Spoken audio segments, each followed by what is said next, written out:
Bonjour les cinéphiles.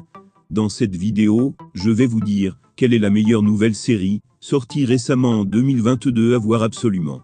N'hésitez surtout pas à me dire en commentaire ce que vous pensez des séries de cette sélection.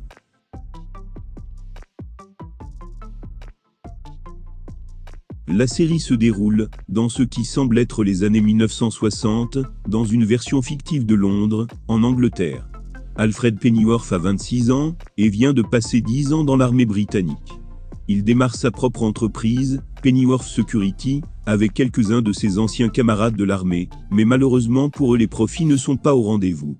Entre deux emplois, il est videur dans une boîte de nuit, où un soir il rencontre Thomas Wayne. Le lendemain matin, Thomas est attaqué dans son appartement par un groupe de criminels. Il essaie de recruter Alfred pour l'aider, mais il refuse.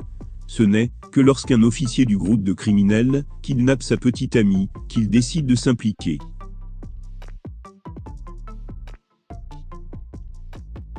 Cette série est fabuleusement amusante, et l'écriture de son scénario est très prenante.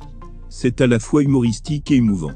En 1984, Maximo, un jeune Mexicain, voit son rêve se réaliser quand il obtient le poste de sa vie dans la station balnéaire la plus prisée d'Acapulco. Hélas, il réalise qu'avec ce nouveau poste, toutes ses croyances et sa morale sont remises en question. Les acteurs sont tous fantastiques, et ils nous emmènent dans une balade tout simplement délicieuse. Si vous voulez une série qui vous soulage du stress et qui vous tire dessus, si vous voulez juste vous amuser, je vous le recommande vivement. L'avantage supplémentaire est que vous pouvez découvrir une partie de la culture et des paysages mexicains, à la fois de la station et des maisons des travailleurs de la station. L'expérience de la station balnéaire d'Acapulco est également un moment fort.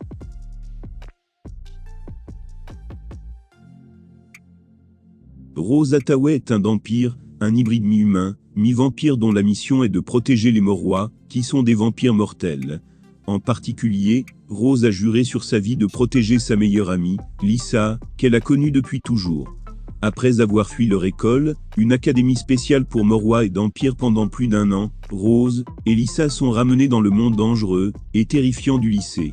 Les reines du lycée et les mauvais garçons, que craint Rose, ne sont pas les choses les plus dangereuses qui se cachent à l'intérieur des portes de l'Académie Saint-Vladimir. Avec l'aide du nouveau tuteur officiel de Lisa, Dimitri, Rose lutte pour protéger Lisa de forces inconnues et puissantes.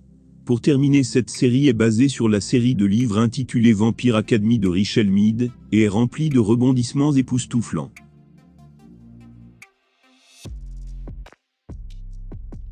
Dans un établissement spécialisé dans l'accueil des jeunes adultes en fin terminale, 8 patients se réunissent tous les soirs à minuit pour se raconter des histoires effrayantes, et font un pacte. Le prochain d'entre eux qui mourra, devra envoyer au groupe un signe de l'au-delà. La série est inspirée du roman du même nom publié en 1994, ainsi que d'autres œuvres de Christopher Pike. Cette série n'est pas accessible à tous de par son manque de futilité. Malgré tout, elle a su aborder, avec beaucoup de pudeur, la maladie, la dépression, le sida et le rejet. Assez dure et sombre sur beaucoup d'endroits, elle n'en demeure pas moins magnifique, avec ses personnages qui continuent à vivre et se battent pour rester eux-mêmes. Pour terminer, elle offre une vraie réflexion et tente à donner de la maturité à son public.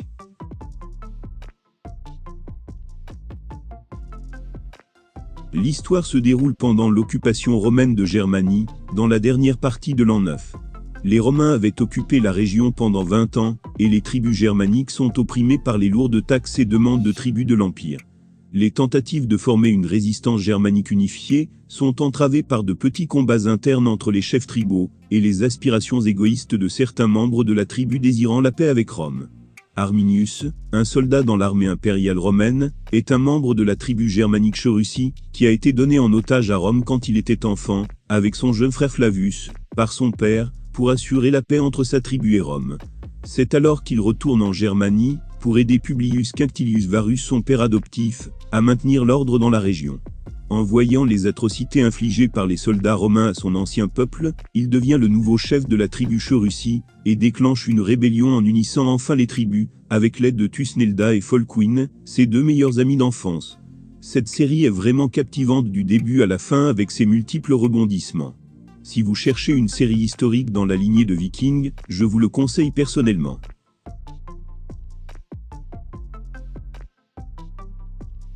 Londres, l'une des villes les plus dynamiques et multiculturelles du monde, est déchirée par les luttes de pouvoir turbulentes des gangs internationaux qui la contrôlent, et le vide de pouvoir soudain créé, lorsque le chef de la famille criminelle la plus puissante de Londres est assassiné. En effet, pendant 20 ans, Finn Wallace a été le criminel le plus puissant de Londres.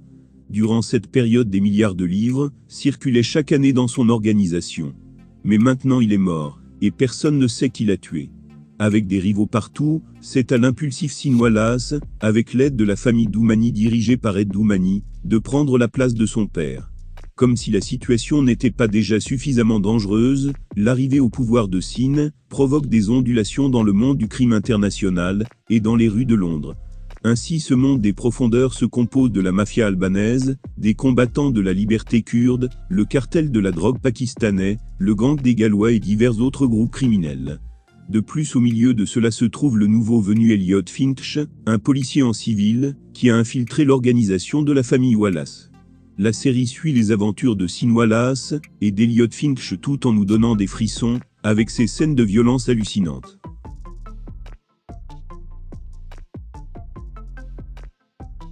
Dans Glitch, Hong Ji-ho, une jeune femme issue d'une famille fortunée au bras long va voir son petit ami, avec qui elle est depuis 4 ans, disparaître subitement dans un mystérieux flot de lumière.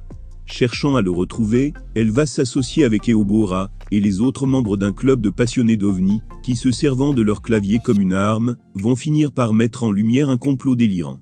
Cette série est bizarre, dans le sens où elle devrait être très ennuyeuse à cause de la narration et de certains personnages ennuyeux, y compris le personnage principal.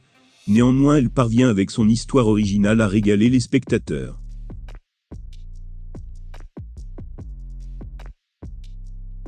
Quelques années après les événements de Cult of Chucky dans la ville d'Hackensack, Jack Wheeler, 14 ans, achète une poupée lors d'un vide-grenier pour l'utiliser dans son projet d'art contemporain pendant la saison d'Halloween. Mais malheureusement, il découvrira plus tard que la poupée est possédée par l'âme du tueur en série Charles Lee Ray, connu sous le nom de Chucky, qui a fait grimper le taux de criminalité dans la ville au cours des derniers mois. Et donc Jake devient bientôt un suspect dans une série d'événements étranges impliquant la poupée, qui déclenche une vague de meurtres choquants dans la ville. Certains des camarades de classe du garçon se verront également liés à ces événements. De plus, une série de flashbacks explore le passé de Charles, en tant qu'enfant apparemment normal, qui est devenu en quelque sorte l'un des tueurs les plus notoires d'Hackensack. Mettant en vedette principalement des adolescents, la série aborde les thèmes comme la sexualité, l'intimidation, la vie domestique et du meurtre. Le personnage principal, Jake Wheeler, se retrouve incité à commettre des homicides par la poupée tout en luttant contre ses sentiments amoureux.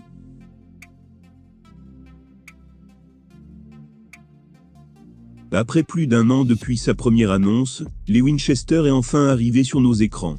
Les Winchester racontent l'histoire épique de la rencontre de Mary et John, et met tout en jeu pour sauver non seulement leur amour, mais aussi le monde. La série commence en 1972 et suit Mary, 19 ans, qui combat les forces des ténèbres depuis qu'elle est enfant. Après avoir perdu un proche, la chasseuse endurcie envisage de quitter l'entreprise familiale, jusqu'à ce que la disparition de son père et l'arrivée du nouveau venu John la force à diriger une nouvelle équipe. En effet, John est récemment revenu du Vietnam et a trouvé une nouvelle mission chez lui, où les traces du passé de son père le conduisent à une organisation secrète et à une toute nouvelle guerre, en tant que chasseur, contre les forces des ténèbres.